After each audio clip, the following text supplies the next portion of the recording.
কোটা সংস্কার আন্দোলন এবং পরে অন্তর্বর্তীকালীন সরকার গঠনের পর স্থগিত হওয়া এইচএসসি ও সমমানের 6টি পরীক্ষা বাতিল করা হয়। আর এসব পরীক্ষার ফল তৈরি করা হবে সাবজেক্ট ম্যাপিং পদ্ধতিতে। তাই জেএসসির 25 ও এসএসসির 75 নম্বরের সমন্বয়ে চলতি বছরের এইচএসসি পরীক্ষার ফল তৈরি হবে। শিক্ষা বোর্ডের কর্মকর্তারা জানান, জেএসসি এবং এসএসসি ও সমমানের পরীক্ষায় প্রাপ্ত নম্বরের গড় করে এইচএসসির ফল তৈরি করা হবে। এক্ষেত্রে সংশ্লিষ্ট বিষয় জেএসসিতে প্রাপ্ত নম্বরের 25% ও এসএসসিতে প্রাপ্ত নম্বরের 75% যোগ করে ওই বিষয়ের শিক্ষার্থীদের নম্বর দেওয়া হবে। আন্তঃশিক্ষা বোর্ডের সমন্বয়ক ও ঢাকা শিক্ষা বোর্ডের চেয়ারম্যান প্রফেসর তপন কুমার সরকার বলেন, করোনা ভাইরাসের সময় পরীক্ষা বাতিল করা হয়েছিল।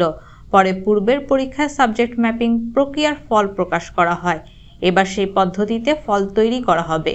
প্রস্তাব মন্ত্রণালয়ে পাঠানো হয়েছে। সিদ্ধান্ত এলে দ্রুত সময়ের মধ্যে ফল প্রকাশ করা হবে। জানা গেছে, গত সপ্তাহে আন্তঃশিক্ষা বোর্ড সমন্বয় কমিটির পক্ষ থেকে ফল প্রকাশ সংক্রান্ত প্রস্তাব মন্ত্রণালয়ে পাঠানো হয়েছে। প্রস্তাবটির যাচাই বাছাই চলছে। শীঘ্রই এ বিষয়ে সিদ্ধান্ত দেবে মন্ত্রণালয়।